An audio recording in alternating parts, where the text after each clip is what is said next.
स्वागत आहे आपल्या नवीन रेसिपी मध्ये। तर आज आपण पाहणार आहोत चाट सेंटर सारखी चिंच आणि गुळाची चटणी कशी बनवायची। त्यासाठी काय काय साहित्य घेतले ते पाहूया। येथे मी अर्धा चमचा मीठ घेतलेला आहे। येथे मी 1 चमचा सेंदव मीठ घेतलेला आहे।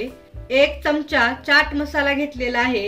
1 चमचा भाजलेल्या जिऱ्याची पूड घेतलेली आहे। 1 चमचा काश्मीरी लाल तिखट घेतलेला आहे।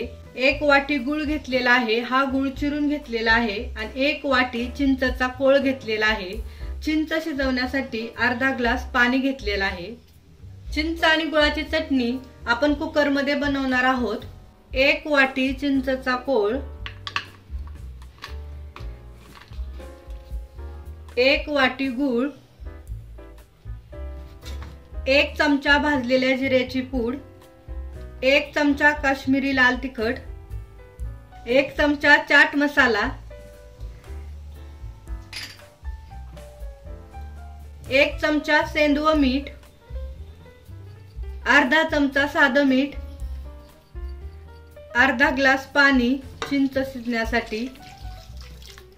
कुकरचं झाकण लावून घेऊया। गॅस ऑन केलेला आहे, कुकर ठेवलेला आहे। कुकरच्या मीडियम फ्लेम वरती आपण 1 शिट्टी काढून घेणार आहोत।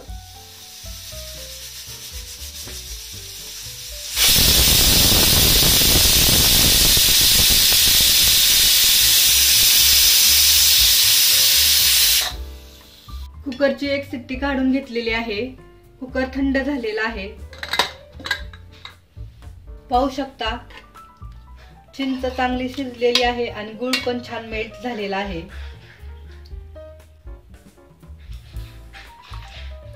येथे मी काचेचा बाउल घेतलेला आहे आणि ही चाळण घेतलेली आहे। आपण जी कुकर मध्ये चिंच गुळाची चटणी जी शिजून घेतलेली आहे ती आपण आता गाळून घेणार आहोत।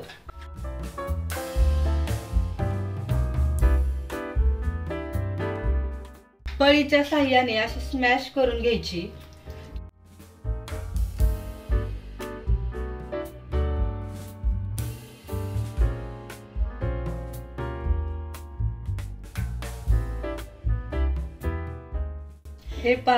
हे छान आपण स्मॅश करून घेतलेला आहे शिजवलेली चिंच आणि गूळ। पाहू शकता किती दाटसर झालेली आहे।